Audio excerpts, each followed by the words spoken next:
नमस्कार मित्रमंडळींनो. तर सर्वांना शुभ सकाळ. सकाळच्या 7:30 वाजले ते आता आणि सगळं अंगण स्वच्छ झाडून झालं आणि राधा उठली. आता उठली की बसली आहे तिथं आणि आता इथं शेणाचं सगळं टाकून घेतलं आहे वर्षाने. आत्ताच चूल पेटवून घेतली मी आणि आता स्वयंपाकाला सुरुवात करायची. भांडी घासली ती. हां पोहे हां करायचीत की सगळ्यांच्या आंघोळी उद्या मग पोहे करते नाश्त्याला. तर आता सगळा स्वयंपाक करून घेते आता. म्हणजे सगळ्यांच्या आंघोळ्या होते ते मग नंतर मग पोहे करते नाश्त्याला. चला मग स्वयंपाकाला लागूया आता. नाश्त्यासाठी पोहे बनवले ते पोहे खाऊन घेऊ आता. आता करणार आहे मटकी डाळीची आमटी करणार आहे आता. तर मटकी डाळ कांदा थोडासा कापून घेतलाय. इथं लसूण कोथिंबीर कढीपत्ता चिचून घेतला आहे. आता फोडणी देऊन घेते आता. इथं खलबत्ता उचलून घेतलेलं पाणी गरम करून घेतलं. आता कढई तापाय ठेवली. फोडणी देऊन घेते आता. भाजीला फोडणी दिली. आता कांदा थोडा लालसर भाजून घेते मग त्यामध्ये डाळ टाकते.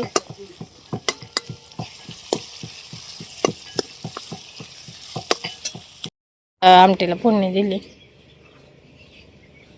तर स्वयंपाक झाल्यावर जेवण वगैरे झालं. घरचे सगळं आवरलं. भांडी घासून घरात आणून ठेवले ते आता. आता निघाल्यात आम्ही माळावर. आपलं दुसरं तुकडं पण जाळी काढून झाले. आता जाळी सगळ्या सोडून घेतले ते. आता वळले की मग फाउंडेशन काढायला रिकामं झालं सगळं. आता वाजले त्या 1. चला आता घरी जाऊया उन्हाचं आणि मग परत बाकीचे काय आल्यावर गवताला जाऊया 3-4 वाजता म्हणून. दुपारनं आम्ही आलो आहे केळीच्या रानामध्ये गवत काढायला. कालच्या धरलेल्याच पाती गवत काढत काढत खाली आणले त्या खालच्या कड्याला. आता इथं बघा खूप दिवसापूर्वी कारलं लावलं होतं. त्याचंच कारल्याचा वेल आला आहे. इथं एक बरेच असे वेल आले होते पण जरा पाणी नसल्यामुळे ह्याला फुलं पण लागले नाहीत. एक छोटासा कारलं लागलं आहे बघा. 2-3 बारकी बारकी कारली ती. आणि चला आता गवत काढून घेऊया.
तर आता वाजले त्या 5 आणि आबाळ भरपूर आले आता.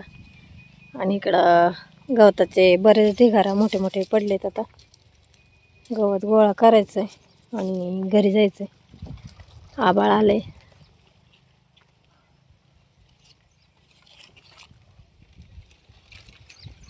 मला आता 6 वाजले ते आणि गवताचे गटोडी बांधून तयार झाली. ते आता घरी घेऊन जाऊ. एक गटुडं मोठं लट असं गाडीवर बांधून दिले आणि आता इथं जेवढं उचलतंय तेवढं शर्टरला 2 गटोडी काढून घेतली ती. आता चला आता जाऊया घरी.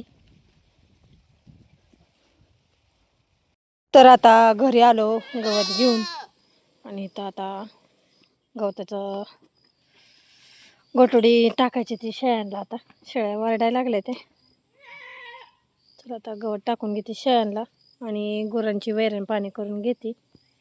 तर गुरांना पाणी दावायचं झालं आहे माझं आता इकडं. आणि वारं असं मस्त असं सुटलं, छानसं वारं सुटलं. इथं आता आंब्याखाली एकदम असा आवाज आला टाप करणं पडलेला. तर आंबा पडलाय का बघूया आता आपण. इथं दिवस मावळायला लागलाय आणि इथं बघूया आता आंबा पडलाय का. आवाज आला पडलेल्याचा आंबा. तर इथं आंबा पडलाय पण जरा कच्चा आहे, पण चांगला आहे. एवढा गोड आहे ही आंबा. कच्चाच गोड लागतो तर पिकल्यावर किती गोड लागायचं. हा, हे पिकला आंबा घावला आता.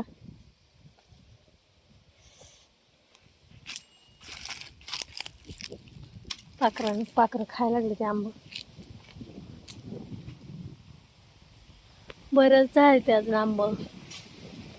आज एक झाड उतरले लोणच्याच्या आंब्यासाठी. चला बरं पाणी दावायची ते अजून मला. वारं भरपूर सुटले. वारं कावताना सुटते काय की असं वाटते. आंब वाऱ्याच्या ताल्यावर किती छान असं डौलते ती आंब. चला गुरं पाणी दावून गुरांना वैरण टाकून घेऊ आणि स्वयंपाकाला सुरुवात करूया. गुरांना वैरण टाकून घेतली. सगळं हिरवगार असं गवत आणून टाकलंय गुरांना. खाते ते त्या गाई आणि म्हैस, दोनच गुरं आहे ती. भरपूर छान असं खाते ते आता. चला आता हातपाय धुवून स्वयंपाकाला लागूया. संध्याकाळच्या 7 वाजले ते सगळी कामं केली आता आणि घरात आलो स्वयंपाकाला. तर इथं आज करायचे हुलग्याची भाजी. तर इथं भाजून घ्यायला लागली, भाजून शिजू घालते आणि थोडंसं भाजते याला. हुलगा भाजून कुटून आमटी केली, आता शिजत टाकले आणि इकडे चालू चपात्या करायला. तर मंडळी आपण लोणचं बनवलेलं आहे आणि हे अशा पद्धतीचं लोणचं आहे. तुम्ही बघू शकता क्वालिटी याची. आणि हे गावरान आंब्याचं गावरान पद्धतीनं बनवलेलं लोणचं आहे. जर का तुम्हाला ह्याची ऑर्डर द्यायची असेल तर 96 89 14 42 85 ह्या नंबरवर तुम्ही व्हॉट्सअप करून तुमची ऑर्डर कळवू शकता. ही आपलं लोणचं कुठलंही प्रिझर्वेटिव्ह न वापरता केलेलं आहे. जसं की नैसर्गिक प्रिझर्वेटिव्ह जे आहेत, मीठ, तेल, हिंग ह्यांचा वापर करून आपण हे लोणचं मुरायला घातलेलं आहे. तर हे नैसर्गिक पद्धतीचं